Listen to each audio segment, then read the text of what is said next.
in the field, on the field, everything we do, we dominate. That means kill a fly with a sledgehammer. But it's not about the fly you just hit. It's about the other flies that's watching. Welcome to another edition of the Chennis Berry Show as we talk South Carolina State football with Bulldog head coach Chennis Berry. This past week, the Bulldogs headed down to Charleston, South Carolina for the Low Country Bulldog Classic, and the Bulldogs and coach Chennis Berry get their first win of the season. Coach, congratulations, though, brother. To God be the glory, man. Very, very grateful. Found a way to get it done, and guys fought a hard-fought victory. I think more than anything, that was a really good team win. You know, all three phases, offense, defense, special teams, did their part, and we found a way to beat a really, really tough Citadel football team.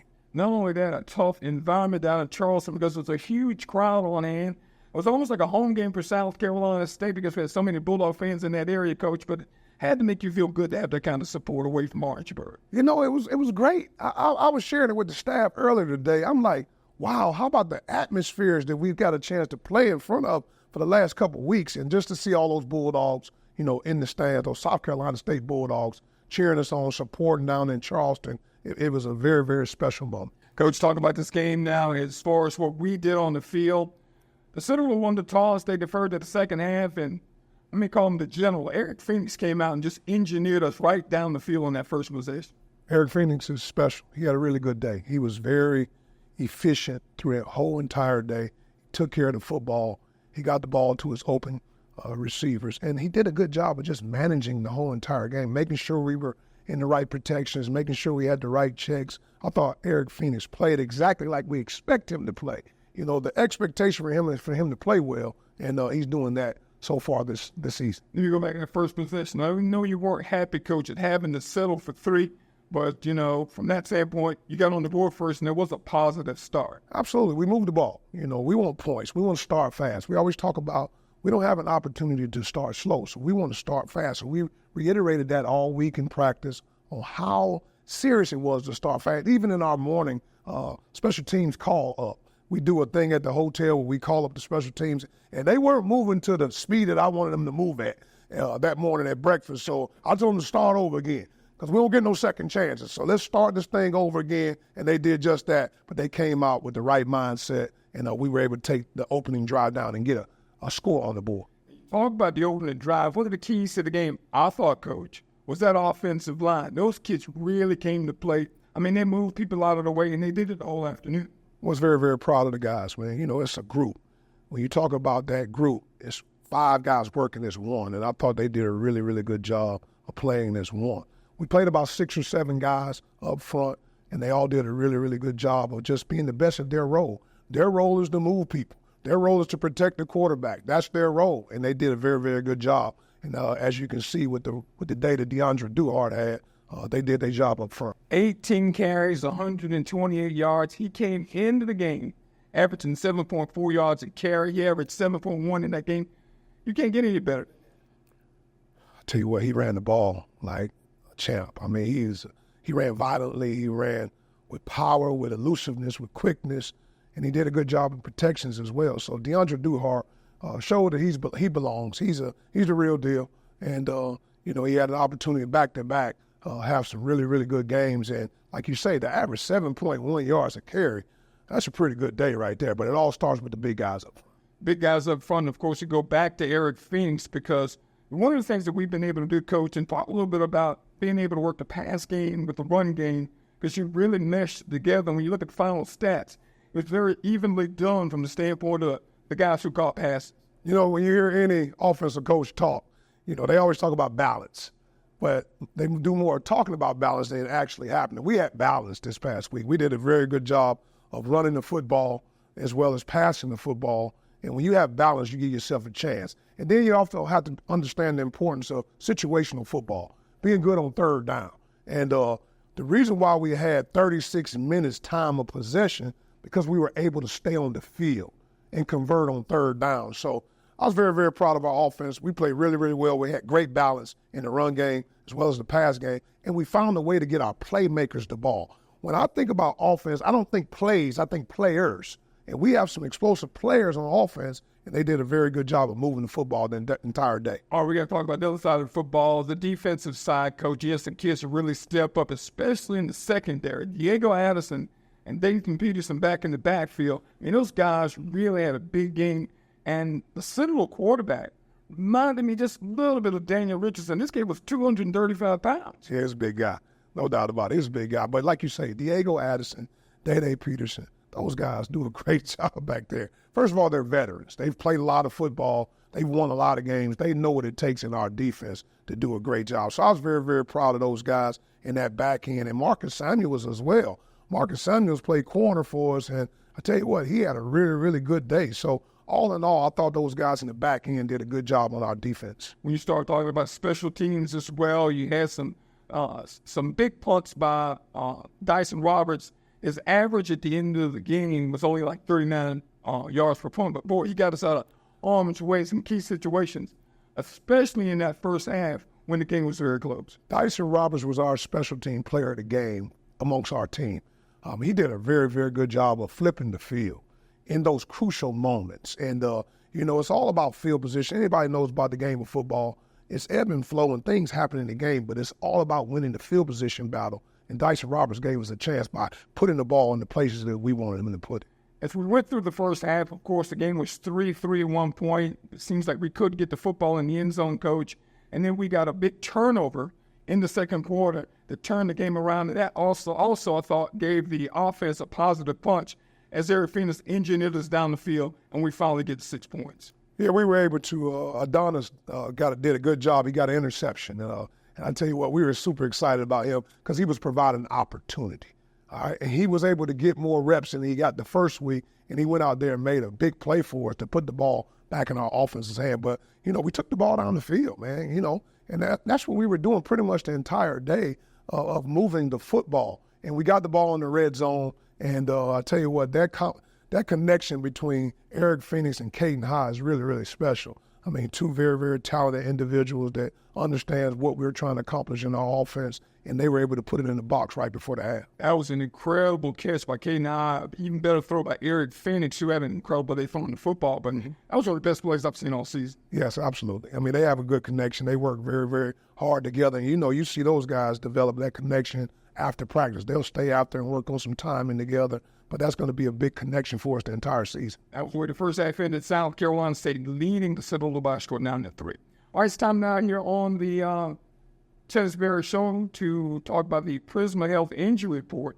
And fortunately for us, Coach, we have not really had any devastating injuries so far this season. No, not at all. We take care. I'll tell you what, kudos go out to Coach Irby and his staff, because it starts in that strength and conditioning program that we do in the offseason. So grateful for that. We have typical bumps and bruises that happens in football, whether it's Little League football all the way to the NFL. Guys get banged up because it's a physical sport.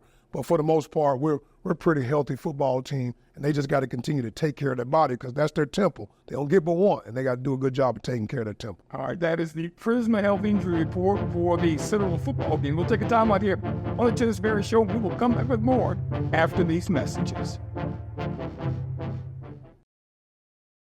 A single moment can ignite a passion. With every play, a spirit of teamwork is forged, and determination evolves into success. Life is the ultimate team sport, and a trusted teammate makes all the difference. Our team at Founders Federal Credit Union works hard every day to offer the financial tools you need, backed by unrivaled member service. Relax, you're with Founders. No one takes care of families like Prisma Health. As South Carolina's largest health system, we have nearly 600 primary care doctors across the Midlands and upstate, so you can choose the one who's right for you. With a more personalized approach, more locations, and more convenience, including 24/7 virtual urgent care and online or in-person visits with your primary care doctor, we're doing even more to help you be your healthiest you. Prisma Health, the primary care experts. All right, welcome to our Coaches Spotlight on the Chennis Berry Show. We'll meet offensive coordinator Jonathan Williams. Jonathan, welcome again to Bulldog Country. Go Dogs. Thank you for having me. Tell us a little bit about your background. You played at Grambling. Talk about your background, and of course, able to play under one of the football players I think that everybody knows. Well, my background, I'm from Tampa, Florida originally. I went to high school at Tampa Bay Technical High School, and then I left there and matriculated to college at Grambling State University under Coach Doug Williams. Him and Coach Broderick Fobbs were my two head coaches, and Coach Williams coached me at the quarterback position as well. So that was a great experience, getting to learn from a living legend. And me and him are still very close to this day. And his son is my best friend. We were roommates throughout college the entire time, just getting to learn those little intricacies at the position and now in the coaching realm. It's been a great experience. What kind of influence did he have on you from the standpoint of your philosophy that you bring to South Carolina State? As far as just the quarterback position or coaching in general? Just coaching in general. Coaching in general, he was a player's coach. He totally believed in us, and at the end of the day, playing for a living legend, you wanted to know everything he knew to get to where he was, especially playing the position of quarterback at a HBCU. You don't really realize the shoulders you stand on until you're actually in that seat. So it was a great experience, and just the memories of going out there every day and him teaching us the little intricacies. And actually one day he ended up throwing for us, and like he was still playing. All right, Jonathan, talk about the situation in South Carolina State. How's the transition gone coming from Benedict to Orangeburg? It's been fairly well. It's 45 minutes down the road, so it wasn't really much of a transition. Football is football, no matter where you are.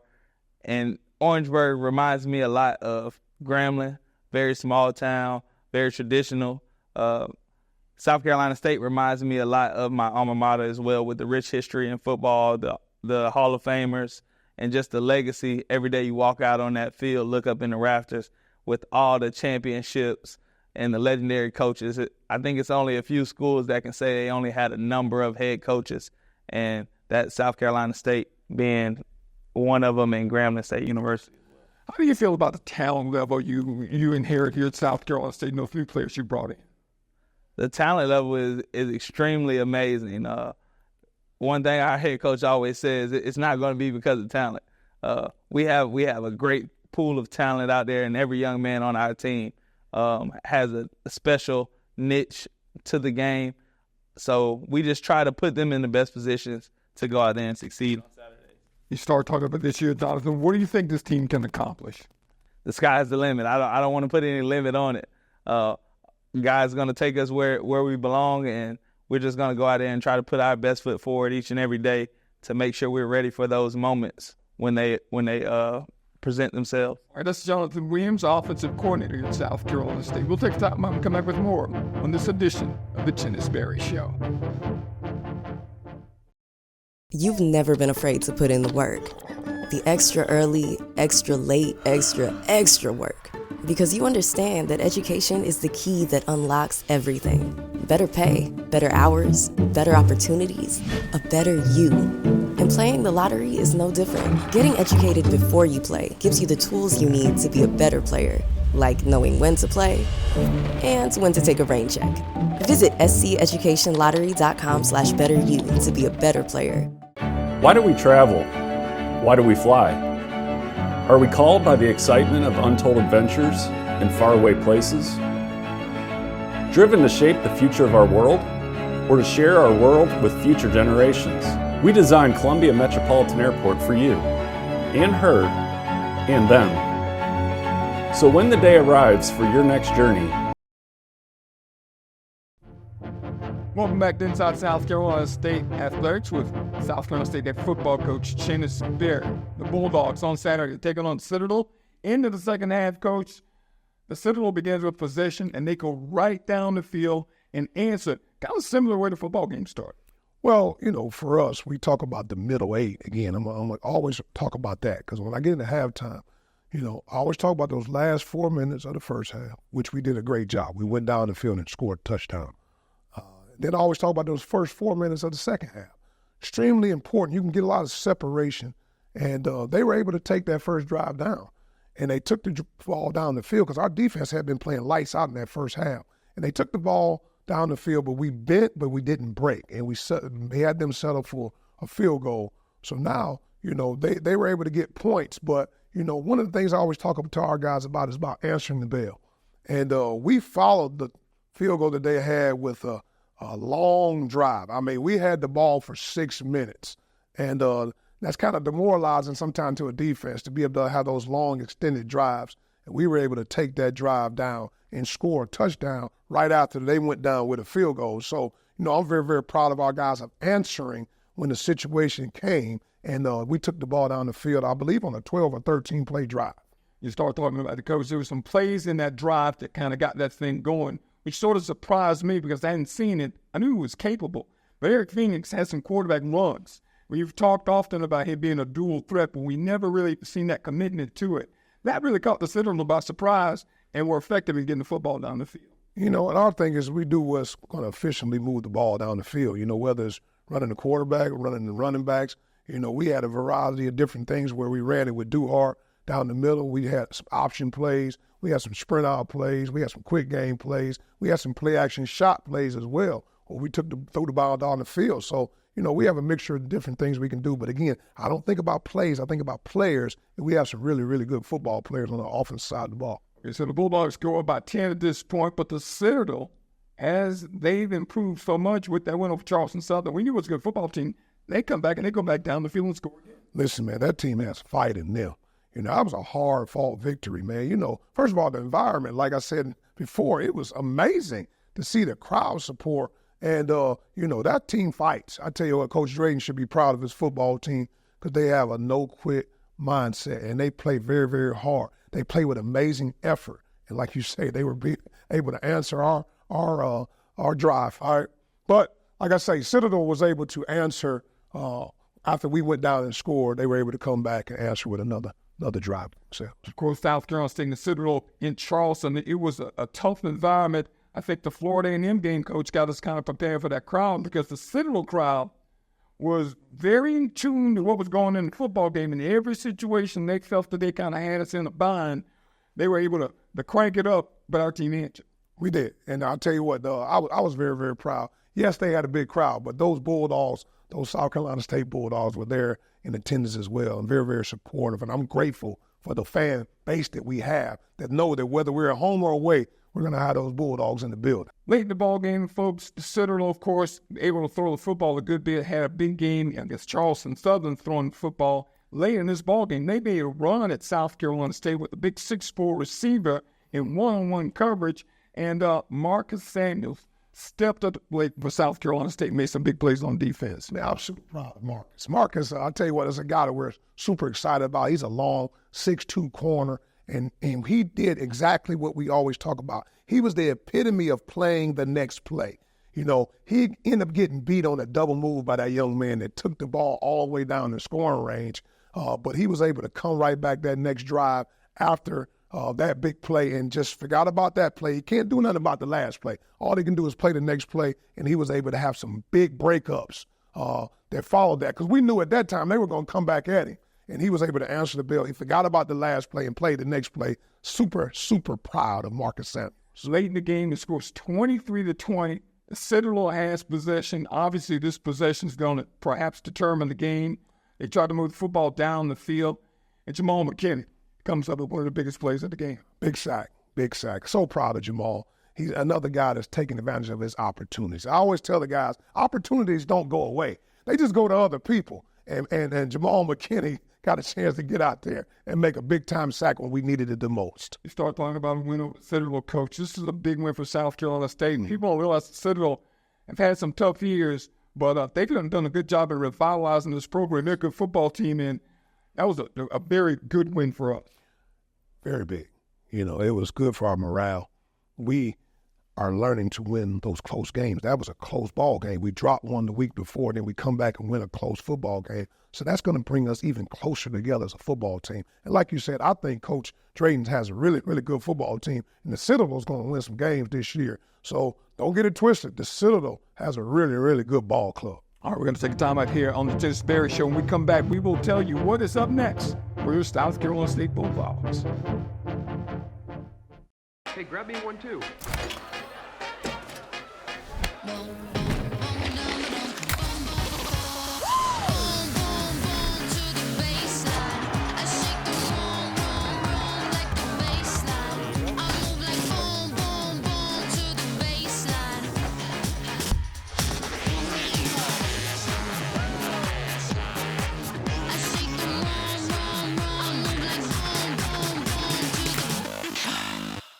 Come to South Carolina State University. Here you'll find unlimited possibilities for wherever you want your college career to take you. Since 1896, we've trained generations of scholars and leaders, building a legacy of excellence. Explore our stellar academic programs, including nuclear engineering, military science, biology, education, computer science, agribusiness, and more. Enjoy student-focused activities and organizations and discover your passion. Dare to be great. Enroll now and join our legacy of excellence at South Carolina State University. What are you looking forward to accomplishing this year at the MEAC? Just go 1-0 every week. So MEAC Championship Celebration Bowl. What do you feel is the strongest part of your game, running or passing the football? What you prefer? I feel like they both equally important. For me, I feel like my biggest asset is improvising. So when the play breaks down, getting outside the pocket, keeping my eyes downfield, throwing on the run, and extending plays rather than just looking to run. But I had the ability to beat teams from the pocket. I had the ability to take the game over with my feet. So they both come hand in hand. So that's how I look at it. What are the advantages of being a left-handed quarterback? I guess it's just a change-up. Not a lot of quarterbacks are left-handed. So when they see me, it's a different type of rush, different type of ball span. I'm on different people's backside now rather than their front side. So I guess it's just different for most people. I don't really see no advantages, but I feel like it's the same thing. Who or what influenced you to play quarterback? So really my dad. My dad introduced me to the sport of football. He told me to give a quarterback a chance, see I could throw the football very well. And he told me it was God gift. I'm gifted to throw the football, so I thank God for that. And he just pushed me to be the quarterback I am today. If you could play any other position, receiver. It's funny though because my favorite player is Deshaun Jackson, and he's a receiver, and that's what I want to be like. And that's originally that's the position I was trying to play, receiver in Little League. But my dad was like, "Nobody's gonna throw you the ball, so you might as well throw it." So I just enjoy it. I always wanted to play receiver. I always mess with my receivers out here, saying I can run these routes. I might as well throw me the ball. Every chance I can play receiver, I'll do. So I just love playing receiver. But quarterback's where it's at now. If you can describe Eric Phoenix in one word, what would it be? Winner, super competitive. I love to compete, love to talk trash, very confident, and I'm gonna play with swag. What's final year? What are you looking forward to? This playing my last season, giving it all out there. I got 9 more guaranteed games left. I'm going hard each and every week. I can't wait to the first home game too. I'm excited to see all these fans I hear about, packed stadium. I'm super excited about that, so I'm ready. Go Dogs.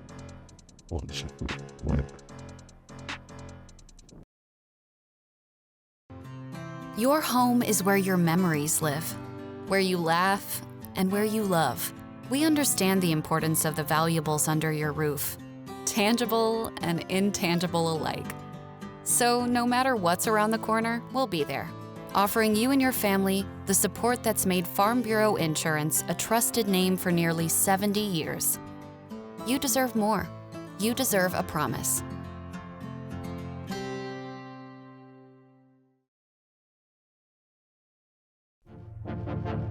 All right, welcome back to the Chennis Berry Show. It's time for the Sack to Give Back, sponsored by Food Lion. For every sack the Bulldogs get, Food Lion will donate 1,000 meals to families in the Orangeburg area. And for this game, the Bulldogs got 2 sacks. And Coach, you talked about those 2 sacks. They were so big because in the first haul, Ashad Hall got a sack that was really important for the Bulldogs. We always talk about Bill, man. Bill is special. Bill's like a freakish athlete, and we're waiting on him to take those next steps, and he did that.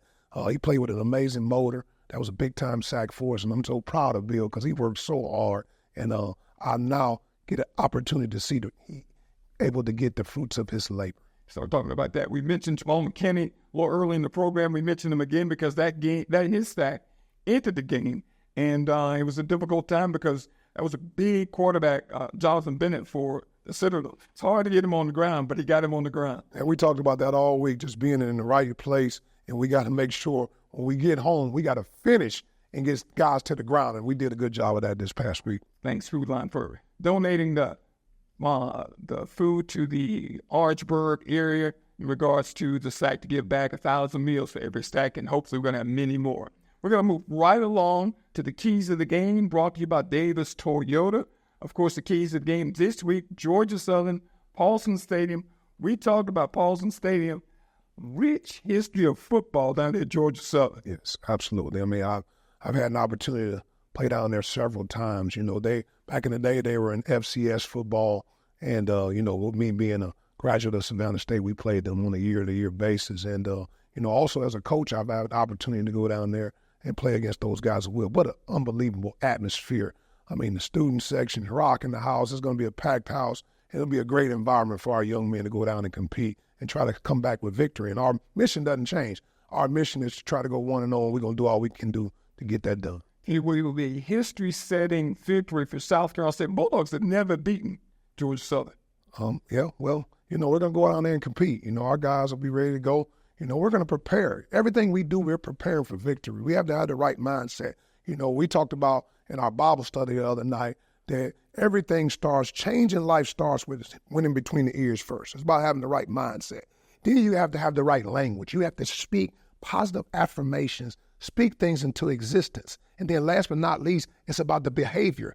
All right, faith without works is dead. You got to go out and put the work in to be able to accomplish the goals that you want to accomplish. So, when you talk about mindset, we'll have the right mindset this week, and our mission is to go back to Orangeburg, South Carolina, 1-0. Bulldog fans, we will see you this week down Statesboro, Georgia, with South Carolina State gets their first win over Georgia Southern. Of course, next week, right here on the Chennis Berry Show.